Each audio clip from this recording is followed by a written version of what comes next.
Hello, everyone, and thank you for joining us for another episode of Spooky Chicks and Horror Flicks. We are your hosts, Emma. I'm Allie. We are two best friends who review our favorite horror movies. We recap, we giggle. We have just a grand old time.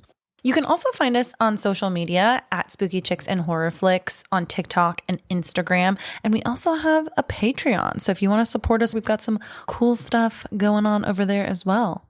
Als, you want to tell us what we are reviewing today? Fuck yeah, I do. We've got a millennial classic, The Craft of 1996. We were five.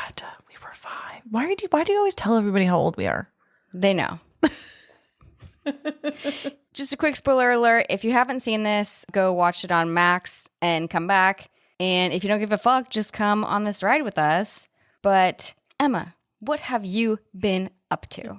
Well, the producer and I just got back from an East Coast trip to Boston and Salem. And so pissed. We did some spooky stuff in Salem. It was really awesome to bring the producer to one of my favorite places. So jealous. We missed you, Els. What have you been up to? Well, the three of us just went to a haunted speakeasy down here in San Diego, which was fucking cool. And we had the autumnal equinox last Sunday. So happy official autumn. Happy official autumn, you guys. Emma, what are you drinking? Well, in true autumnal fashion, I am drinking a classic twisted tea. Guys. How is that? Well, okay. I think I'm addicted. I think I have an issue. I'm becoming like an Allie with the black cherry White Claw. I've been drinking more tea, less wine. Who is she? This is a bad thing? No, okay. It tastes good. Well, in classic Allie fashion, as you would say, I am drinking 3 beverages. I've got my black cherry White Claw, and I have my summoning of the demon blood wine in honor of The Craft, and water from my big dumb cup. I love it. Yeah. That sounds fantastic. Cheers. Cheers, fuckers. Cheers. So getting into the synopsis I have for us today, a newcomer to a Catholic prep high school falls in with a trio of outcast teenage girls who practice witchcraft, and they all soon conjure up various spells and curses against those who anger them. I feel like that's pretty fucking spot on. Yeah. No? A little bit. Not as good as some of the other ones we've had, but Okay. it's fair enough. It tells you what you need to know. Yeah. I think. I guess so. It's like Twilight. What? This film got a 6.4 out of 10 on IMDb, which to me seems extremely high because I agree. This film to me is like a cult classic, like meaning not everybody loves it, but this score is almost telling me the opposite, kind of. The tomato meter on Rotten Tomatoes is 57% and the audience score is 65%.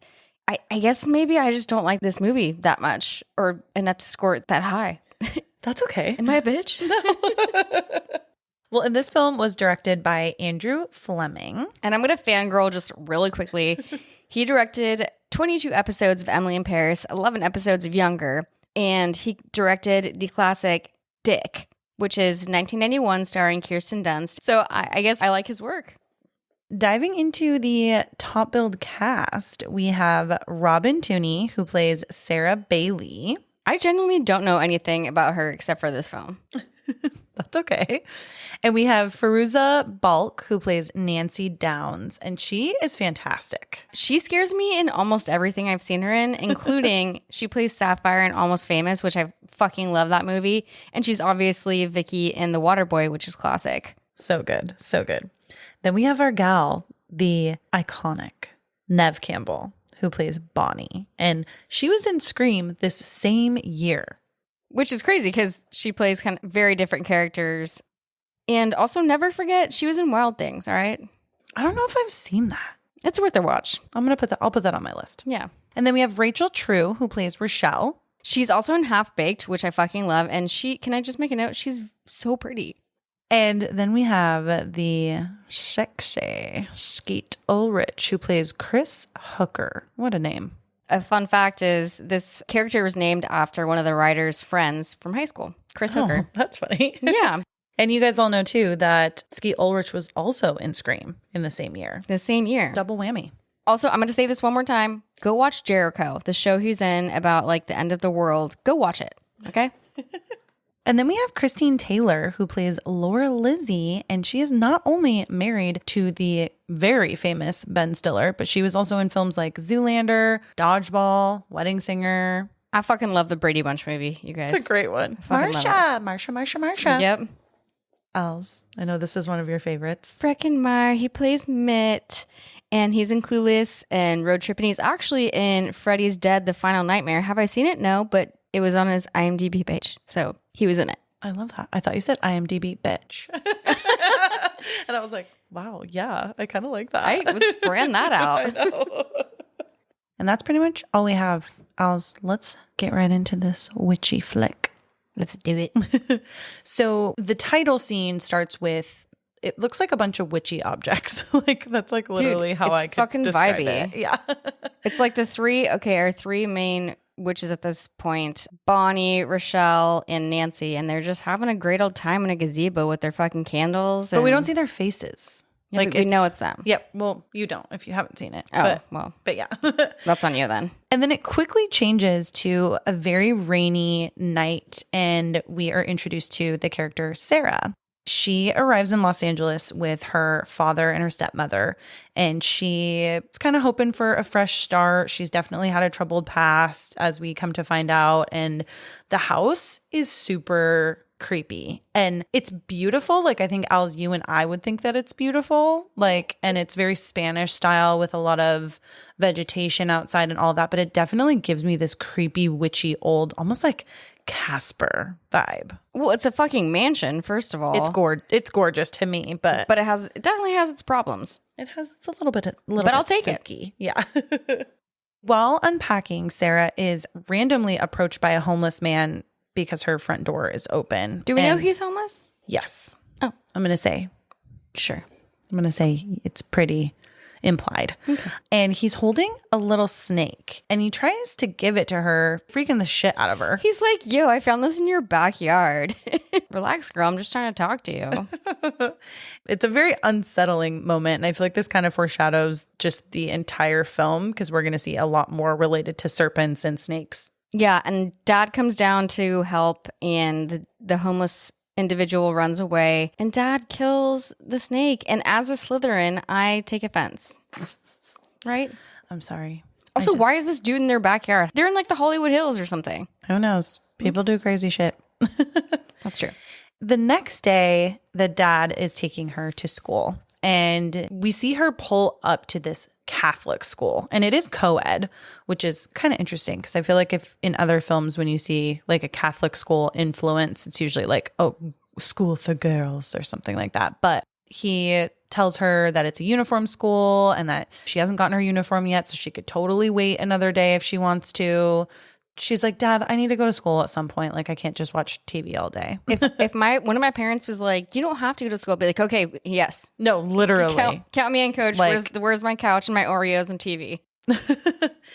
You can tell right off the bat, Sarah's feeling like a little bit lonely. She's a new girl. She looks like, as she's walking up into the building, she looks petrified, and that will make you a very easy target. And I'm like, as Parker Posey says, wipe that face off your head and stop making yourself a victim. I love that.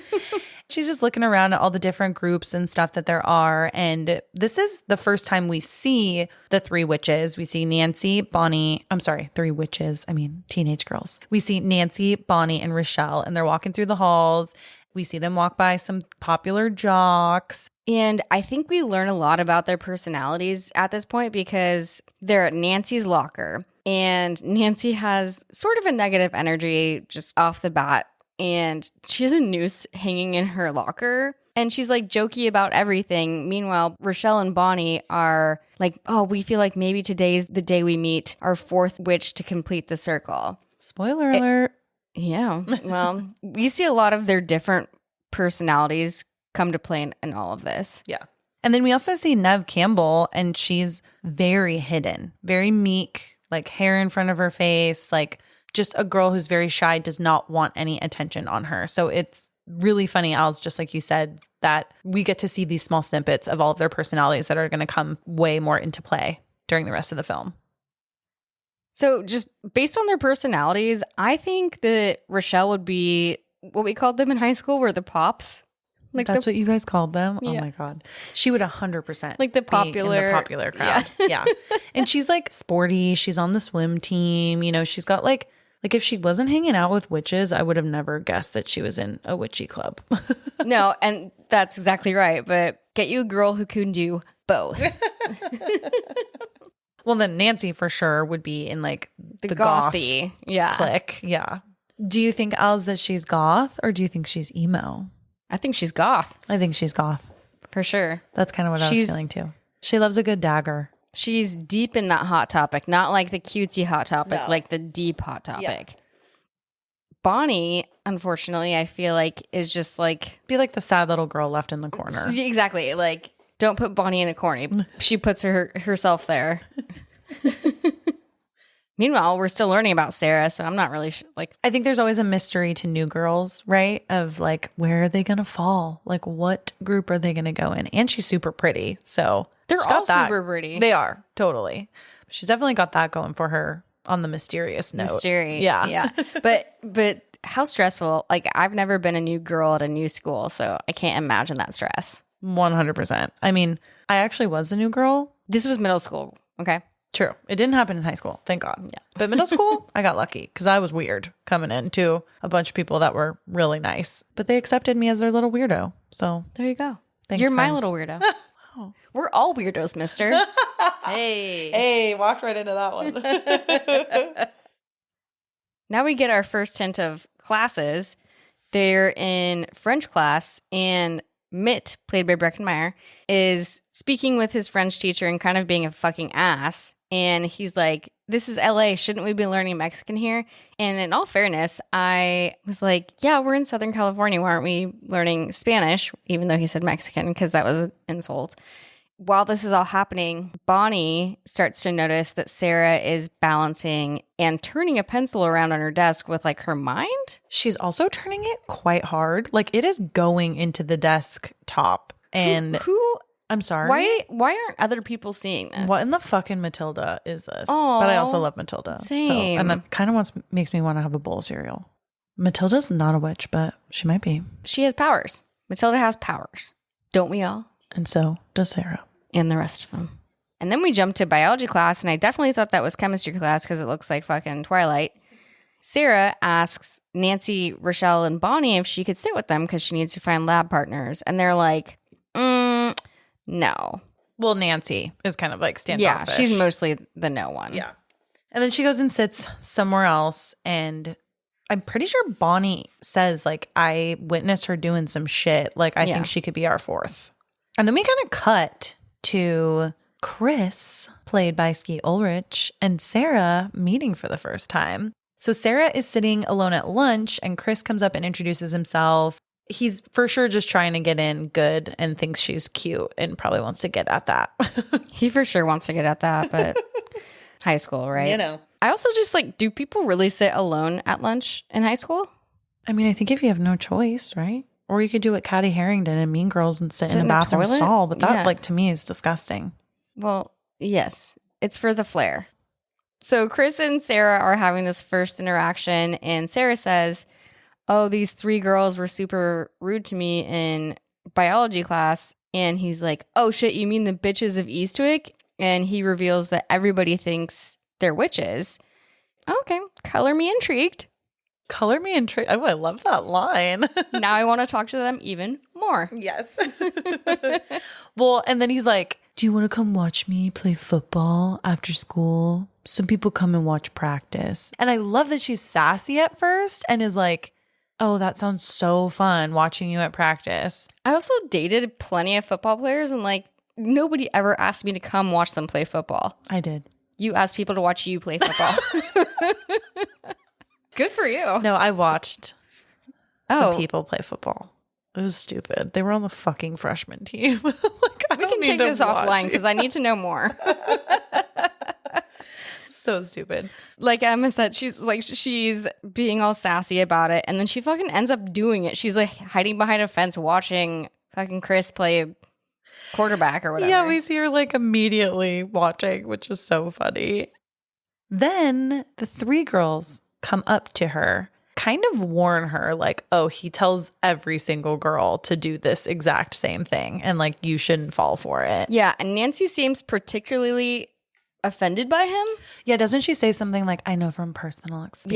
Yeah, for sure. She be jelly. Oh, and she says like, he gave me a disease. And you're like, oh shit, what's he got? Ew. The clap? Get a Z-Pack. Z-Pack, is that a thing? I don't think that's what you use for an STD. I think it is. Is it? I don't know enough about STDs. I'm sorry. And then the girls are like, girlfriend, come shopping with us. We're going to go to this place. And Sarah's like, I don't have any money. And she's like, it's okay because we got that 5-finger discount. While they're walking to the store, we learn that Sarah has slit her wrists a while back. And fucking Bonnie is like, wow, you did it even the right way. And Nancy, rather than being like, oh my God, are you okay? Nancy's like, fucking punk rock. Let's go shop. Well, then the girls take Sarah to an occult store where they purchase some candle. Well, sorry, let me back up. They get some candles, some herbs, books. A lot of the girls are stealing using this 5-finger discount. But Sarah ends up talking to the owner of the store. Her name is Lirio. Is that her name? Yes. Oh. And she takes a particular interest in Sarah, which I really love. And she senses Sarah's natural magical abilities. And Lirio warns Sarah to be really cautious with her magic and is almost warning Sarah that she might be stronger than she thinks that she is. And so just to kind of watch out and to watch the friends that she's hanging around with. Oh my gosh. This is like Mean Girls. When Caddy Harrington comes in and she's with the 3 other Mean Girls. Herring. Is it Herring? Just Herring. Herring, whatever. I love that you said Harrington. I don't know why. You know what I meant, all right? But it's like you come in on a first day and these girls want to take you in. Don't trust that shit. Mm-hmm. Like maybe just be a little careful. I do feel like this scene sets up this moral compass that Sarah will follow throughout this whole film, especially as she's exposed more and more to the coven's like powers and how they spiral a little bit out of control a little later on. Things just kind of come back to Lirio, but we'll get into that later. The cool thing about this shop, and Al's, I know you will 100% agree with me, is that this looks like a lot of shops that we saw in Salem. 100%. That are real occult stores. Long story short, we love these kinds of shops and they're fucking bitchin'. I have a small side story, really, really, really small, that when Allie and I went to Salem 2 years ago, I bought a really wonderful moon candle, but I got stopped by TSA because of my candle, which I thought was hilarious. I'm like, sorry, it was just in Salem. Here's my occult candle. But anyways, we both do have candles from witchy shops and we love it. And then once they're done at the occult shop, the 4 of them are just walking through the sketch-ass streets of LA, just like with all these sketchy people. And then we see the wet snake man again. The wet snake. I love that you had to add he was wet because he is always wet. He's always wet and not in like the good way. And he's like, yo, I need to talk to you. She runs away and all of a sudden he gets hit by a car. Whoops. All the girls, they grab Sarah and they're like, let's get out of here. And they talk about how they must have been thinking about getting this man away from Sarah and that they all collectively with their mind caused the car to maybe run him over. And they're all kind of freaking out about it. All right. Proposition for you. Oh. Do we put our forces together and make shit happen? Not somebody getting hit by a car, but maybe just like suddenly Domino's is at our door right now. I mean, yeah. Okay. I'm very into that. Suddenly I have copious amounts of the pumpkin ginger hold the cones from Trader Joe's. Suddenly there's tons of tiny dogs around us that love us and want to cuddle. I'm in. Say less. Okay. So maybe let's try that later. Okay. Perfect. And they all run into this random gathering spot in the fucking woods of LA. Does this exist? Like, this seems like a catalyst for bad things to happen. But there's a bitchin' couch and like bonfires in the background. And I'm kind of here for it. But the germs, I'm not really sure about. I 100% agree. I think it looks like a cool spot. But in reality, would I sit there? Probably not. Exactly. And would I be there or know where it is? No. No. I'm a little too scaredy for that. That's okay. Yeah, they all admit like we made this happen, and they all say, okay, well now we know Sarah is our fourth. Well, and then they explain, right, that like they needed like north, south, east, and west. So they were looking for their north. Rochelle says that Mano is this deity that they worship. He listened to them. They put all their powers together and they were able to do what they did to that guy. And then Sarah's like, fuck, you guys worship the devil? And then they go to explain, like, no, Mano it represents the elements of the earth. And I feel like this is a pivotal bonding point in this film with Sarah because they're really trying to like bring her in and be like, hey, girl, we have all this in common. Like we're all very attuned to our like feelings. You've obviously got some magical shit within you and we want you to be north. They almost play it off like it's a super positive thing. Like it's like, oh, Mano, he is in everything in the earth. He's the butterflies, he's the leaves, he's the wind. And like to me, like honestly sold. Would you have been sold? Bro. You know, like, I'm in. You know I'd be like, sold. For sure. They start asking her, like, does weird shit happen when you start thinking about shit? She's like, yeah, but maybe I'll wish for rain and just there's a flood in my house. Yeah, she basically says she always gets it wrong. Yeah. Like she'll be, asking for something really specific and it's something kind of related happens, but not exactly what she wants. So they're all talking about this, and Sarah still is kind of like freaked out. We can start to sense the tension between Sarah and Nancy. So Sarah's like, fucking peace. After Sarah leaves, she meets up with Chris and they go to a weird random rooftop. He is for sure putting the moves on her and is like, oh, like, let's go back to my place. And I think he does kiss her at one point, but that's as far as it goes. And she does shut him down. And we feel as the audience that immediate switch in him from being denied going to his house. He's like, oh, well, fuck you then, basically. Well, he actually says, okay, no problem. But you can see it in his... You can feel it. Literally. Like, he says one thing, but we can feel something else. Yeah, it's crazy. And the next day, our 3 other coven sisters come up to Sarah and they were like, so how was it? Implying that Chris and Sarah did indeed fuck. But we know Chris has lied about having sex with her and how Chris says she was lousy.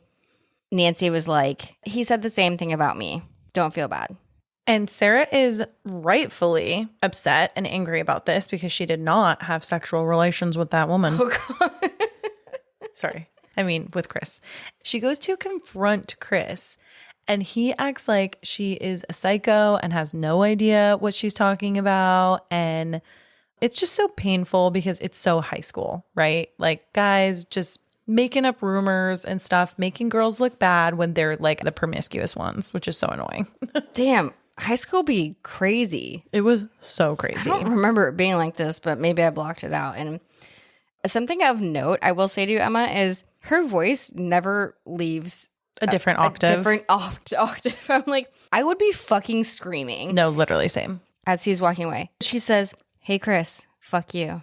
I'd be screaming that down the hallway. Well, and then he's like, nah. He's like, nah, I'm not. I'll pass. And then, but meanwhile, Chris's homie is like, hey, but I will. And it's so annoying because I feel like as a woman, we all know a guy like this who just thinks that they are entitled to you or your body or your time or whatever it might be. And the minute you flip it on them, they act like that you're the last thing on the earth that they could possibly want. And like, oh God, I'm sorry. I could get into some real like feminism themes here, but I'll save it. Also, this was almost 20 years ago. So perhaps that is true. It was a much harsher time back then, but fucking damn.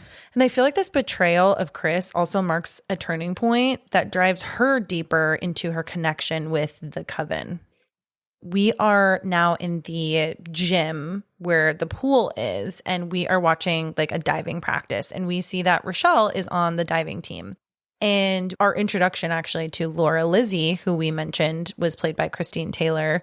She is just a bitch. I'm just going to say she messes with Rochelle. She is calling things out as it's supposed to be quiet when Rochelle is trying to dive on the diving board. She yells, shark. Also, why would that like fuck you? I don't know. I think just yelling anything because you're supposed to be like very quiet during that moment, it can fuck somebody up. It's like in golf, like you're not supposed to yell when someone's swinging, you know, right? I don't know about diving. Like, is that a rule? I think so. Oh, I think okay. it's supposed to be like pretty quiet because they're concentrating. I'm also just going to say this real fast. It's kind of criminal to force kids to be in bathing suits around one another at such a weird age. No? I think if you were forcing kids, 100%. But I also think that she's like on the diving team, maybe? I don't know, man. Or you think she's just like in PE? I think she's in PE.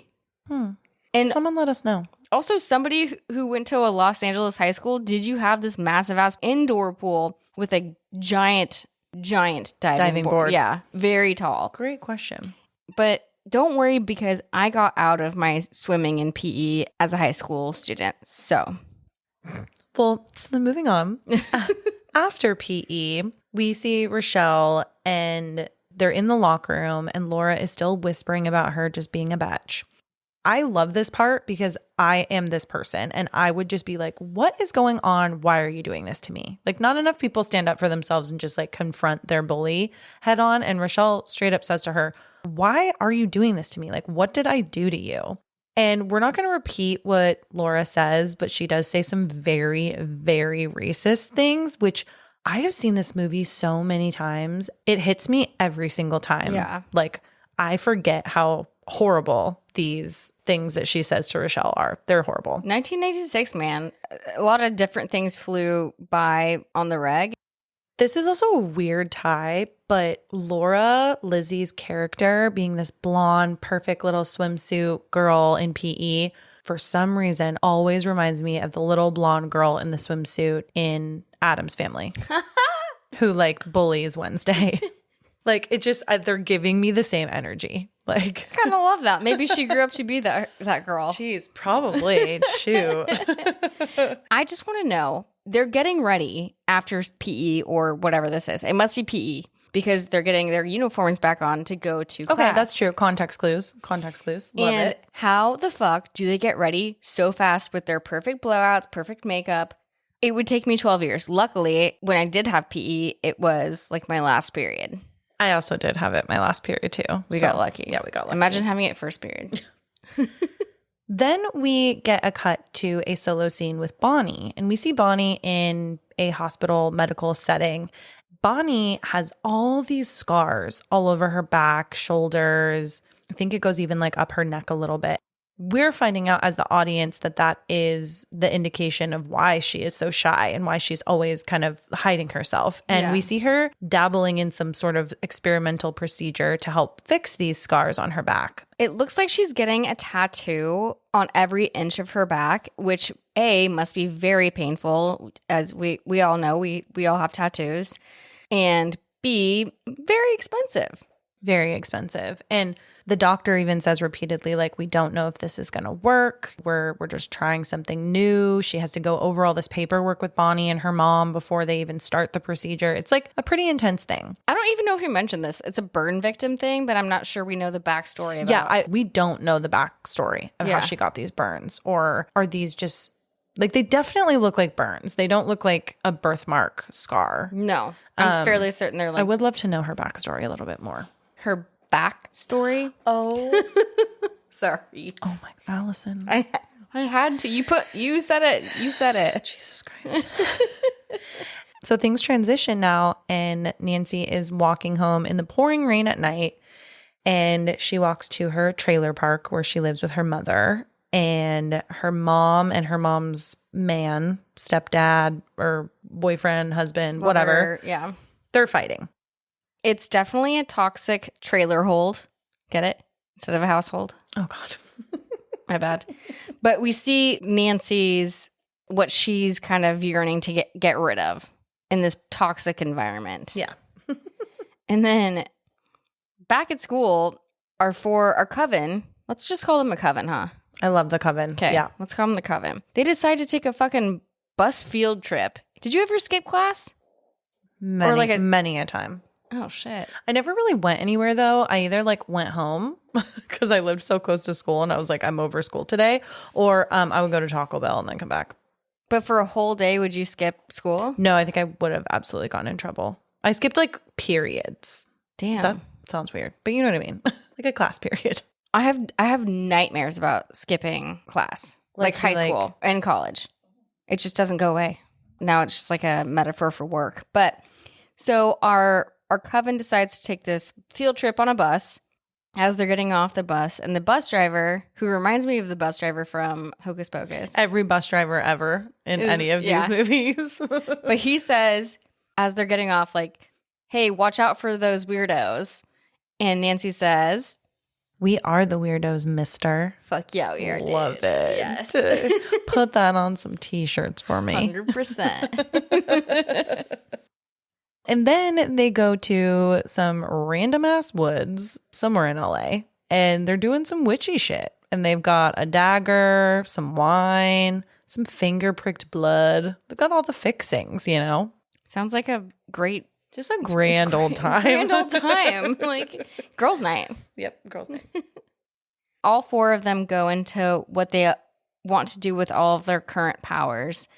Rochelle basically says, I don't want to hate my bullies, which is nice. Even though it's very nice. I think she's kind of the nicest one. Even though we said she was like a popular girl, like she would be in our minds. She just wants to be left alone. She just doesn't want to hate her bullies, which is very cute. Sarah wants to love herself more and have someone love her back, especially Chris Hooker, which that's toxic. A little toxic, but you know what? Teenage love, teenage heartbreak.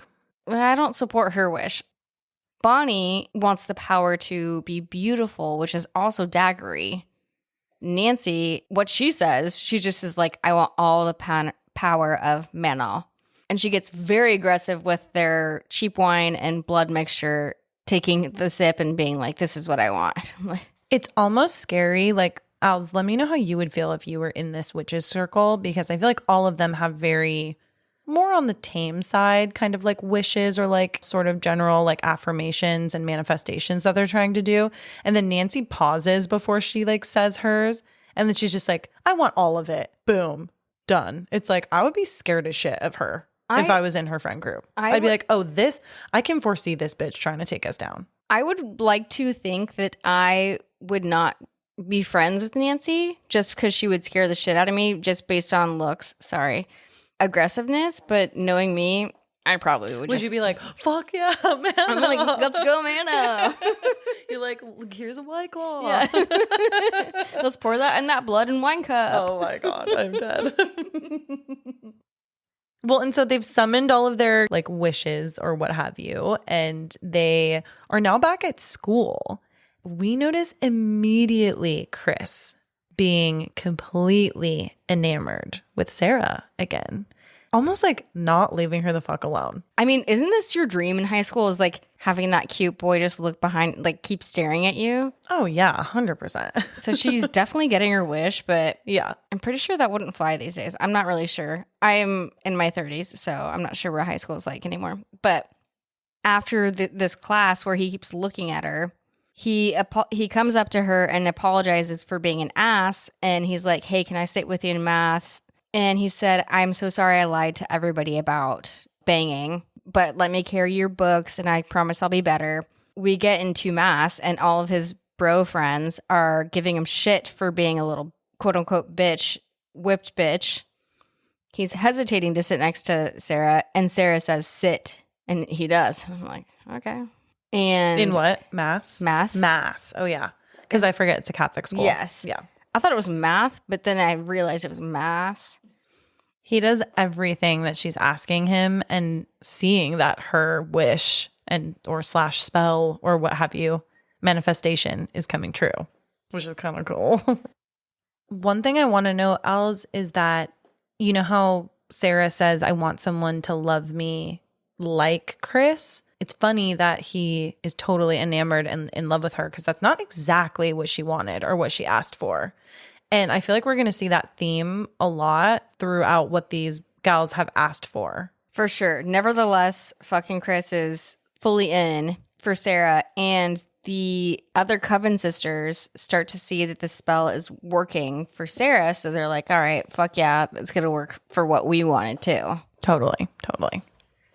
If you were to wish for something and make a spell out of it, what would it be? Oh my God. Oh my goodness. I know. That's a deep question. Well, I think this is just off the top of my head, but I think that I would ask that Cowboy could talk, but then I might be fucking really annoyed at him talking to me all the time. But it also might be kind of cute because he might just be like, I love you, mama, all the time. Because he kind of says that already with his eyes. Yes, he does. What would you wish for? Off the top of my head, kind of basic, just like endless amounts of room temperature White Claw and lots of just like cheese, just any kind of cheese I want. Ooh, I would like to get in on the cheese wish. I would love a white queso, like, you know, like a fondue like fountain. Yeah. I want it just white queso from Chili's and just endless amount of tortilla chips so I can scoop it up and or I'll just like drink it. I don't know. It's your fountain. It's my fountain. But I would also like to have some, so maybe don't be so dirty. It's endless. You can come over. Yes. Yes. In our next scene, we are at Bonnie's house, and it is in the evening. The girls are hanging out. They decide to play a game called Light as a Feather, Stiff as a Board. And most of the girls haven't heard of it. Sarah is the one that asks if they've ever played before. This game is basically one person is laying on the floor flat. The people around them put their index and middle finger under like a piece of their body. So you're almost like kind of giving them support, but not really. And then everyone closes their eyes and concentrates and says over and over again, light as a feather, stiff as a board. Ooh, it's a good dramatic effect. They start to do it and start to concentrate, and they have Rochelle laying on the ground and she starts to levitate. And there's a moment where they open their eyes and see that she's levitating. And even Rochelle has no clue that she's off the ground. Rochelle's like, fuck, this is not working. Yeah, she's like in denial. And then Sarah's like, shut up, you're going to fall.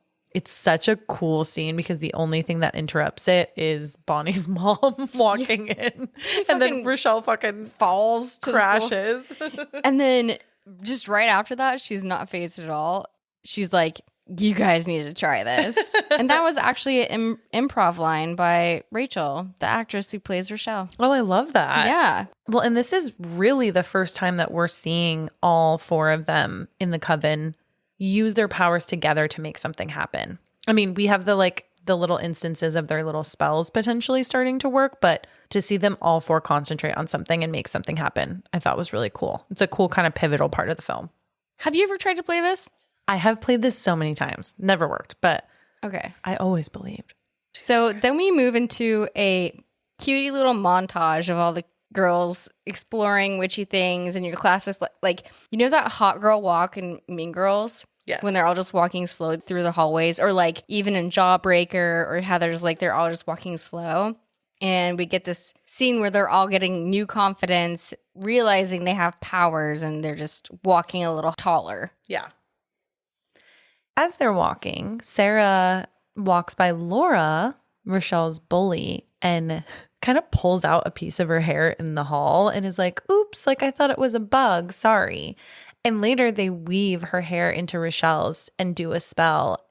They basically say that if Laura continues to be a bully, that something bad will happen to her. But if she's nice, nothing will happen. So that's Rochelle's wish. And then we see Bonnie asking Mano to take her scars away. Cut back at school with Laura, and she's being a fucking bitch to Rochelle during PE or swim, whatever this is. We know it's gonna happen. Obviously, you asked for it. And so Laura gets out of the pool. She starts to take her swim cap off, and we see chunks of hair are falling out of her. And that's one of my fucking nightmares. Just as women, there's a major fear of hair change. Fear of hair change. Yeah. And as someone with extensions, I have a major fear of hair change. So poor Laura, even though she's a bully, her hair starts falling out. She's freaking out, rightfully so. And then we go back to Bonnie with her scars, and she's with this same doctor with this experiment, and they're like after the experiment, right? So they're like checking on her scars to see how like the procedure worked. They're like trying to just wipe them off, which doesn't sound scientific. I don't think they're trying to wipe them off. I think she's just taking a swab to test. And test for what? like probably just the tissue, and if there is any tissue, and it starts to come off, which is what surprises her. So yeah, basically her back looks fire. Yeah, Like it looks really good. so her wish or spell worked as well. Yeah. And then we jump around a little bit more, and now we are back at school. And this was something that I thought it was so funny. Mitt is talking to his other bro jock friend, and he's just like, no, seriously, if you don't stop, you're going to go blind. And I'm like, LOL, do you know what that means? I just thought it was what like, does that mean? Why would he go blind? No, I know what it means, but like, why would he go blind? it's an old wives' tale is if you are a man. Anyways, I just thought that's a good catch, Alz. I never have I noticed heard that and I was like, wait, what? I did a double take with my ears. Oh, that's funny. Sure. What? That's funny. So that was just a funny little line. Then as everybody's sitting in class, Bonnie walks in with her newfound like sexy Hot back. Bonnie. Yes, hot Bonnie. And all the Honey. all the boys that were mean to her before are like, sup? Body. Body? Hot Bonnie. Body. I like that one better. Body, yada, yada, yada, yada, yada. No, okay. Body is a word. So. No, like Bottie. Body. Okay. Like Hottie and Bonnie together. Body. Anyways. All the girls in the coven start to see that everybody's spells are working except for Nancy's. And she gets fucking frustrated. So she's like, you know what? I need to take this up a level and I'm going to make this fucking happen. Which kind of does happen because then later on that night in the evening, we are at Nancy's trailer. She's there with her mother and her deadbeat father figure, whoever that person is. Her mother and this man get in a very big argument, and Nancy is very frustrated, starts screaming, is just over all of it.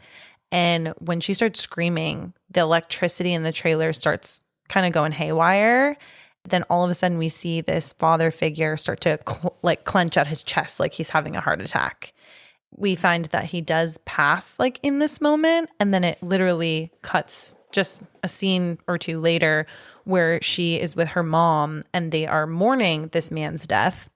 Mourning. Kind of. Well, and they're finding out like every time someone dies, there's always shit you got to deal with, right? Like paperwork and stuff. And they're meeting with like his lawyer or someone who's in charge of like his assets, and they sit down with him and they find out that they're going to inherit his pension plan, which is about $175,000. And I'm like, that's lovely. And again, this was almost 20 years ago, but after taxes and everything, it's not that substantial for them to buy a fucking penthouse in downtown LA. we don't know if they bought it. They might be renting. Okay, still. I agree with you, Alz, because when I heard it was only $175,000, I was like, oh, like that's it. But I feel like when you're in this type of position too, any type of money, they probably are just going and blowing it. I probably would too. There you go. Once they do move into this fucking penthouse that looks very 90s, all the girls go and visit, and the mom is just like, oh my God, here. It's like the mom and Mean Girl. There's a lot of parallels to Mean Girls here. The mom is like, here's this, and here's this. And Nancy is like, Mom, fuck the fuck off. Wait, I have a question for you, Alz. So one thing that I love about this scene is the mom is showing the girls when they're touring the new penthouse. She's like, oh, I have this jukebox. It's all the same artist.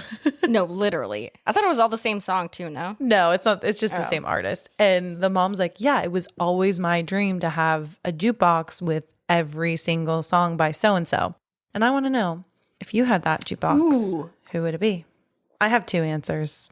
Okay, you go first. I think it would be Fleetwood Mac or My Chemical Romance or The Used. Sorry. Okay, well, One Direction. Oh, okay. My Chemical Romance. Okay. All right. And the Polar Express soundtrack. I was going to say. I literally was going to say that. Kind of a fun one. But what an odd thing to customize your... I know. Like, that's what you're going to really spend your money on, but okay. I'd rather, like... invest in some stocks or something, maybe? No. I was going to say, like, fucking go to Cabo, but yeah. Yeah, like go on a trip. Yeah. For sure. Anyways, I don't know if you notice this too, is when they're all in the living room all talking about that, Nancy does this like little mimicky, like pretends to blow a shotgun in her mom's brain, like with her hands. She's so crazy. She be crazy. She's a crazy girl. Crazy girl. That night at Nancy's, the girls are doing their normal thing, just all hanging out, testing their powers, just coven things. Sarah changes her eyes to brown, and all the girls are not super impressed with this in the moment. And she's like, oh, you guys want something bigger? Sure.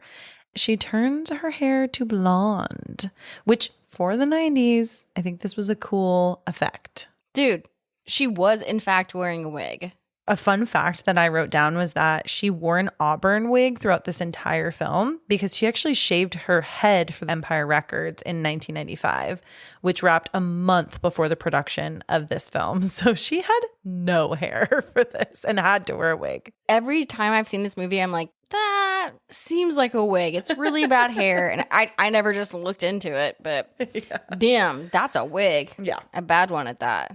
Well, and so all the girls get super impressed by her turning her hair to blonde, right? They're like, oh shit, okay, like we're like making stuff happen. Then we transition to seeing Chris again. And if you remember, Chris is 100% obsessed with Sarah because of the spell. He's calling her outside of her window as she's trying to sleep. She's like, what the fuck are you doing? And he says, you know what? I think we should move in together. I love you. We went from A to Z very fast. Yeah. He's like really not taking no for an answer, which is going to come into play very soon here. Yeah, exactly. And Sarah's like, bro, no, you're too intense. Let's chill this out, please. My bad. The concept of a boy standing outside of your window is like super cute, but based on all the horror movies we've seen, it's kind of creepy. We know that Sarah is very creeped out by Chris, and she goes back to the magic store. What's her name? The occult store. What's Lori? I think it's Lario. Lario. And she wants the love spell she put on Chris to be undone. She doesn't want Chris to love her or be that clingy. And Lario, she's like, you know what? I can't help you with that. I'm really sorry. She keeps inferring that what you put in, you will get back threefold, which I still don't really understand. It's karma. It's like if you're going to be a shitty person, then you're going to get shitty things back to you times 3. Yeah. If you're a really nice person and you do really awesome things, that's going to come back to you and you'll be rewarded. When it comes to like spells and all that stuff, it goes really back to that theme of like, be careful what you wish for. Yeah. And I can tell that Lario feels bad that she can't help Sarah. And then Nancy comes up and she's like, I want to buy this fucking black magic book. And the shop owner seems shocked that she's not stealing like usual and paying with actual money. But well, Nancy says, look at me. I have money. Yeah. And what is this magic book, Alice? Do you remember? I don't. It is called The Invocation Of Menno? of the Spirit. Oh. She's trying to invoke spirits, which at this part in the film, we are just getting more and more deep into Nancy being a crazy bitch / witch. She turning crazier by the second. She'd be crazy. Then we come to a very, very pivotal scene in this whole film where I want to say Nancy is beginning to hit her peak. All of the girls, all 4 of them, have gone to the beach at night. They have a bonfire and they are using that book that Nancy just bought called Invocation of the Spirit, and they are trying to invoke Menno. It's mostly Nancy in this instance, but they have like a candle circle and it's very kind of stormy out, and they are calling to the north, south, east, and west to kind of like invoke the spirit. We see lightning strike Nancy, and then we quickly change the time, and we see that Rochelle is waking up from being on the beach, and it's the morning.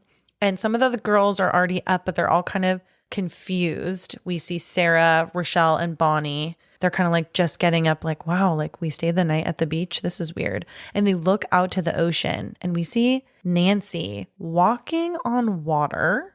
And she explains that she can feel Menno walking, like running through her veins. as this is all happening, we're starting to hear cop sirens, and it's kind of weird. It actually reminds me of like La Jolla with all the different rock formations and how like you can be in a little pocket, like all private, but then on the other side, it's like a full public beach. I thought you were going to relate it back to cop sirens. I was like, Oh, what? shit. No.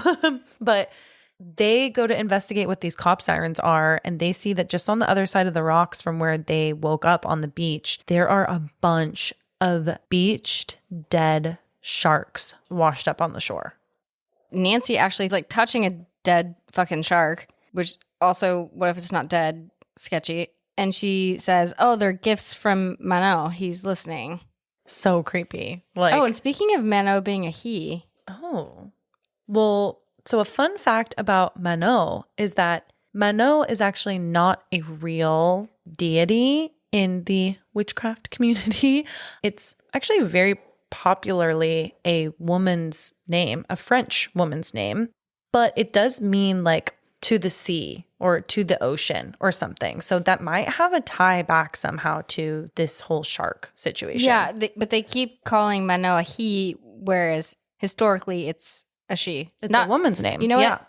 But anybody could be named anything, and we're so here for that. Yeah.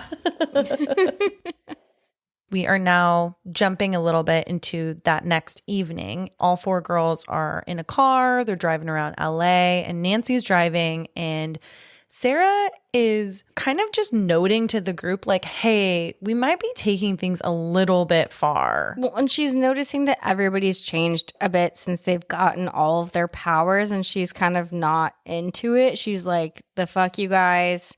You guys have all been acting different since all of this. And Nancy gets fucking aggressive towards Sarah, being like, do you even want to be in this fucking circle? If I had a friend talking to me like that, I would be like, no, I'm just Bye. I'm gonna roll myself out of this car. But what if they were a witch friend with crazy witch powers?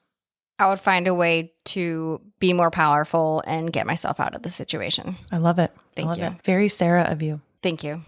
Well, and Bonnie and Rochelle just seem like little minions in this entire thing. For sure. Like, I feel like they can feel that something's clearly up, but they're like addicted to this weird, like newfound power of their coven. Bonnie is excited because she now feels hot. She's like, excuse me for feeling good about myself. Yeah. When Sarah basically says she's been acting like a bitch. And now Rochelle is like, I can control my bullies. So they're all kind of getting what they wanted, and they don't want to give it back. That's not always a good thing, people. Because what did Lario say at the magic shop? It comes back threefold. And then we go back to school, and Rochelle's in the locker. They spend a lot of time in the locker room in this movie. They do. They really drive it home. Does PE happen like every day? Usually. Sucks. Rochelle's in this locker room and sees trails. It's like damp as fuck. So it's like wet, damp hair leading to where Laura is. And she approaches Laura in the shower, and just, I gotta say, gym showers are so disgusting. The whole scene is super unnerving because she's sitting on the floor in the gym shower. She's pulling hair out of her scalp. It's not a great scene. No, but also beyond that, like, what was your gym shower like? Disgusting. Yeah, it's giving staph infection. I also think that this scene is just so sad because Laura is almost trying to confide in Rochelle a little bit. Like, she's like, I just don't understand why this is happening to me. And you can see on Rochelle's face that she's like, oh, fuck, this might have gone too far. Yeah, she's realizing the repercussions of what she's actually asked for. 100%. Yeah, exactly. Later on, Chris is begging Sarah to go to dinner with him, and she finally agrees. And then when they're on their quote unquote date, have you seen Sleepover? I think so. This is like in Sleepover when they say, let's go to the dance, and then they don't, and they just sit in a fucking car. And when the girl doesn't want to hook up, they kick him out. Well, yeah, they have a very tumultuous scene where he is very aggressive towards her. He's not taking no for an answer. Yeah. She's like, trying to explain to him. She's like, hey, have you ever stopped to think why you might like me so much? It might be because I put a fucking spell on you. Like, who knows? And he's like, oh, no, it's fine. Blah, blah, blah.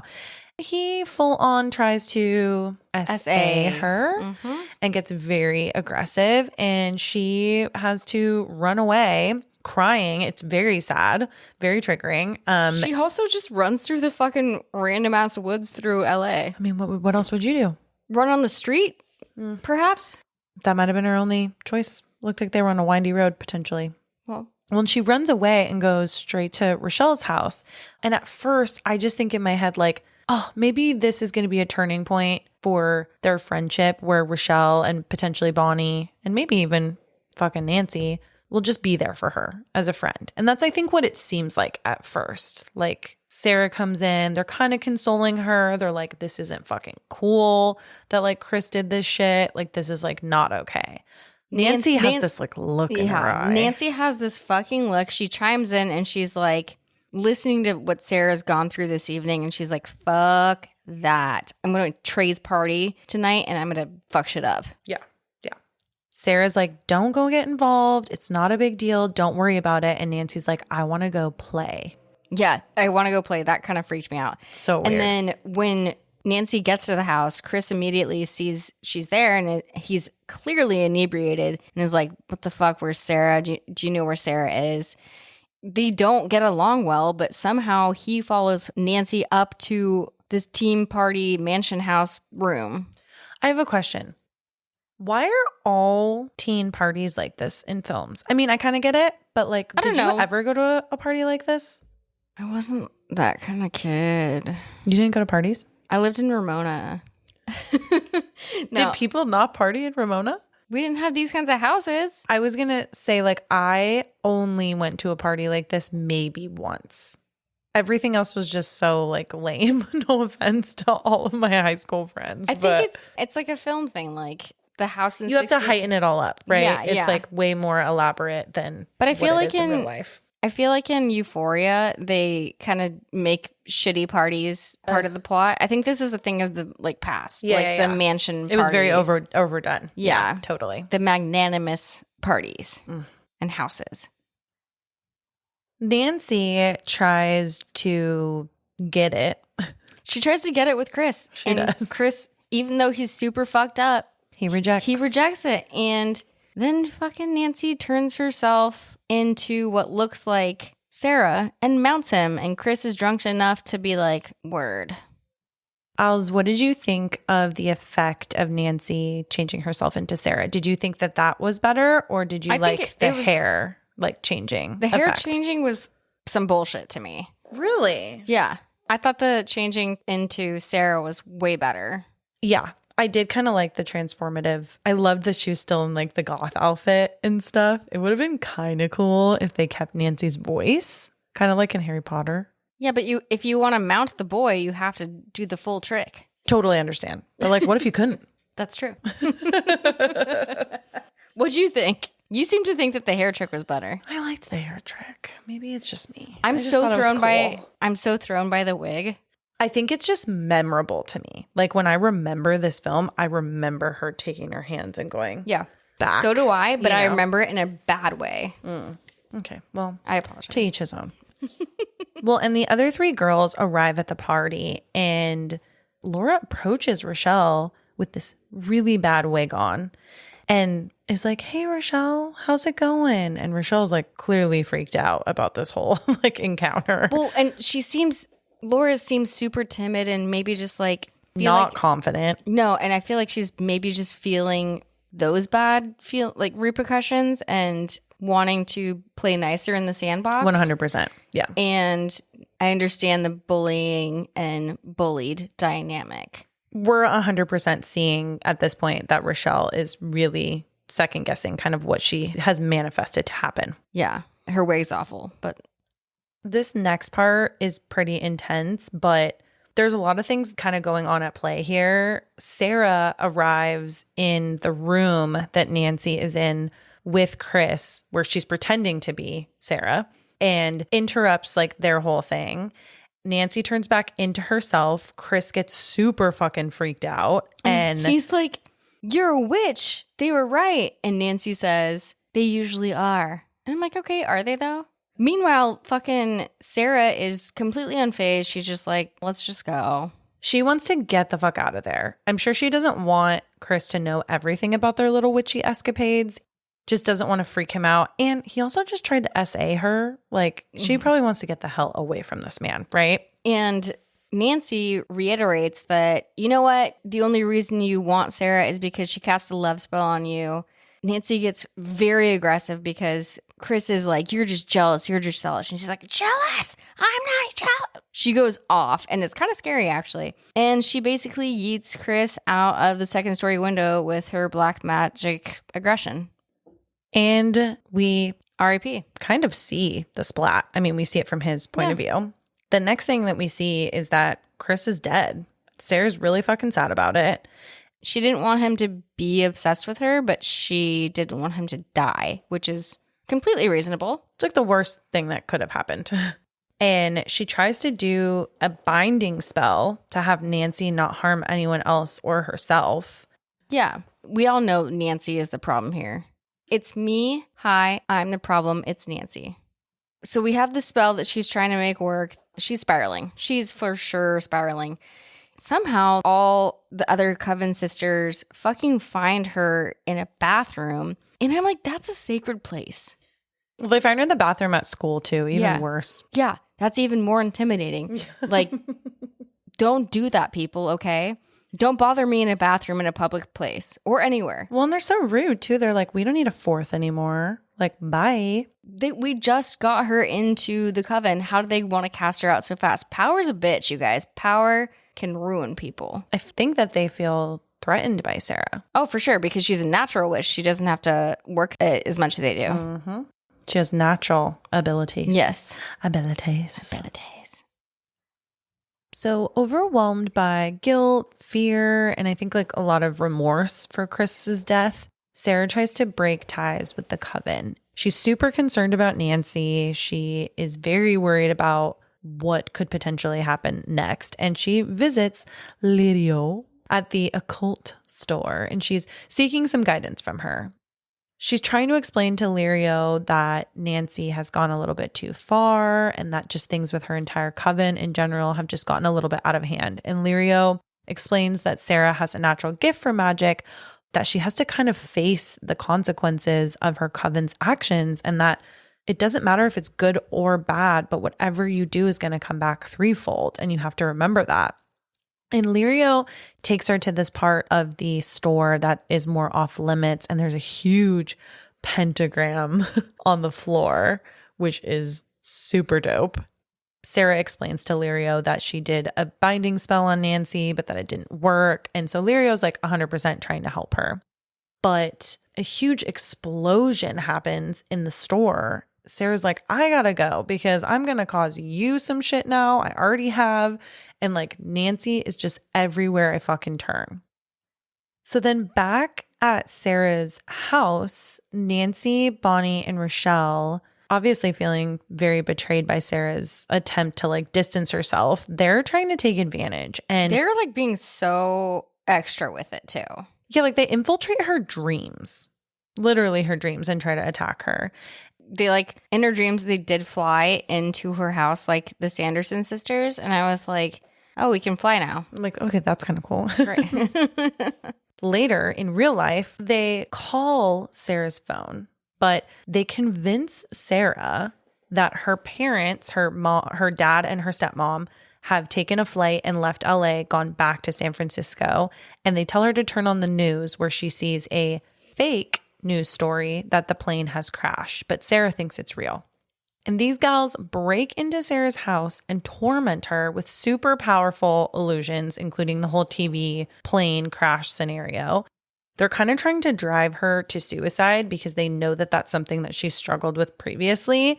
And Nancy uses some pretty dark magic to make Sarah like believe in all of these crazy illusions and attacks. And the girls intensify all of this by creating these hallucinations of snakes and insects and like rats. There's even this part that I read. The actress, Robin Tunney, she was totally cool with all the snakes, with all the insects and everything. But I guess she was like, hell no about the rats falling on her head. And so that part specifically, we don't see her face because it's a body double that stood in for her. That would freak me the fuck out. Also, I don't know if you remember, but one of the first instances of them coming together as a coven, they all had different jars. Like Bonnie had a butterfly, but Nancy had a snake.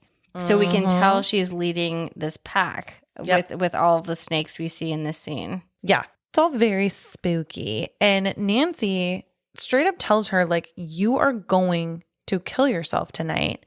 And they even magically levitate?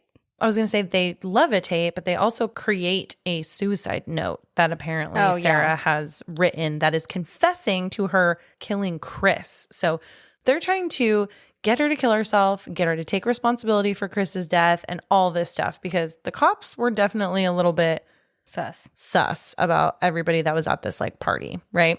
Why did they turn on her like this? They would not have these powers without her. It's literally so crazy. Like the whole entire thing is just wild. And there's also a point where Nancy starts to kind of like be a bitch, I guess, to like Bonnie and Rochelle. And it's just like, why are these girls listening to Nancy? Like, she's so toxic. Yeah, basically, Nancy says, go fucking find Sarah because she's upstairs not killing herself. And as they're going upstairs, we see them look in a mirror and Bonnie sees herself with all of these scars all over her body. And Rochelle sees herself with hair thinning out and coming out of her head. So they're like, oh, fuck, we're like getting it back in threefold. As they've been told many times that they are going to. In the climax of the film, Sarah taps into her true magical potential, calling Mano to protect her and invoking the spirit herself. Then we see Nancy meet back up with her and we see this kind of supernatural battle between the two of them. And Nancy is still trying to conjuring up these like terrifying illusions, but we see that Sarah is proving to be a bit stronger and she's able to kind of throw these hallucinations back at her. Also, Nancy, she's like, oh, Sarah, dude, I'm so sorry. I'm a little crazy. My bad. I'll leave. And Sarah knows that's fucking bullshit. And she starts to put a spell on Nancy again. And Nancy goes fucking apeshit. Yeah, she straight up pulls out a dagger and tries to stab her. It's so crazy. Then they have this tussle between the two of them, right? It ends with Nancy getting yeeted into a mirror pretty hard. I have a question. Yeah. This battle does end. Sarah just yeets her with her 2 feet. Is that efficient? Would that take somebody out? I think if you got magical witchy powers, it fucking would. You got witchy feet. Damn. I need some of those. Then we see that Sarah is able to finally perform like a full binding spell to strip Nancy of her power, causing Nancy to lose control, succumb to her own madness. Well, and we don't see exactly how things end, but all of a sudden we see like the next morning or like a day or two later, something kind of close nearby. The next morning, we see Bonnie and Rochelle come over to Sarah's house and they're like, yeah, we're sorry. That got a little out of hand, but we lost our powers. Did you lose your powers? And do you like want to hang out sometime? Maybe if you want. Sarah, rightfully so, is like, fuck off, bitches, in so many words. Then Bonnie and Rochelle are like, okay, and walk away. And they're like, bitch probably does not have any powers anymore. Sarah turns around and makes a storm happen, I guess, and makes a massive tree branch. What do you call a massive tree branch? A massive tree branch. Okay, cool. I think. Fall down right in front of them. And I'm like, you show them, girl. Hell yeah. You show them Sarah got those powers. Sarah is done with this shit. Yeah. Like maybe previously she wouldn't have done this, but she's like, oh, you want to see who still has fucking powers? I do. I would show those powers. And then we cut to our girl Nancy and our girl. No, I don't like Nancy. I meant it kind of sarcastically. Okay. We see that Nancy has survived the entire debacle and battle with Sarah, but she is in a psych ward now. She is still completely convinced that she has the power of Mano and that she controls everything. And she's like, oh, I can feel him in me. She looks psychotic. She's good at that. Yeah, in the best way. In the best way. Yeah, no, yeah, in the best way. Like Halloween costume, question mark? So, Als, what were your final thoughts of this film? Oh, by the way, that was the end of the movie. Yes. Yeah, we're done. Yes, Yeah. we're done. Fiend. I thought it was a cute, kitschy, witchy film. I think it's more of a commentary about bullying. And karma. And karma. I think this gives a lot of lessons on karma. This film also, to me, is in the same group, but in a little bit of a different way, because this is technically classified as like teen horror or teen like fantasy, what have you. So it has that horror label on it, hence why we're doing it today and for spooky season. But this film also reminds me a lot of Teen Witch. Is that a movie? That is a movie with Blake Lively's older sister. You've never seen it? Blake Lively has an older sister? She does. I'll have to show it to you sometime because I think you'd really like it. It has a lot of similar themes to this. And I can't tell you right now off the top of my head what the vintage is and what was made first, but these two films really kind of like hold hands for me. Yeah, I just think it was like a cute, it was cute. Did you think it was scary? No. When was the first time you saw this film? Probably when I was like fucking 10. Did you think it was scary then? No. What would be scary about it? Nancy. I mean, yeah, like she's creepy, but my bills are creepier. You mean, yeah, those are scary. Those are scary as fuck, for sure. Those are creepier to me than this movie. This movie gave me like on a scary scale, it gave me like a Lost Boys vibe. Yeah, Just I agree. I agree with that. It's like Lost Boys is the boys' version and The Craft is the girls' version. Okay, I like that. Yeah. I like that. Did you think it was scary? No. I think I was scared when I was little about the sharks. I thought that creeped me the fuck out. Like I was like, whoa, if I would have seen that in real life, I would be so fucking spooked. I guess the snakes are kind of spooky, but I like snakes. Ugh. Scary. Okay, moving on. Ugh. What was your favorite scene? I think my favorite scene was the light as a feather, stiff as a board, because I loved Rochelle falling when the mom comes in. And Because just it's like being so like- something like teenage girls could be up to something, and the mom walks in and they like all have to stop or it gets like messed up, you know? I don't know. What was yours? Even though I keep saying that Nancy is scary, I think I love when she says, "We are the weirdos, mister." That is, I would say, the line probably of the film. Oh, for sure. Yeah. So good. Well, everyone, that was our episode for today. Thank you all for listening and happy spooky season. We hope you guys are all celebrating appropriately. As a reminder, you can find us on social media at Spooky Chicks and Horror Flicks on Instagram and on TikTok. And if you love the podcast, please tell a friend. And we hope that you keep listening for years to come. And with that, don't join a fucking new coven on your first day at a new school. Happy October, everyone. Yay! And stay spooky fuckers.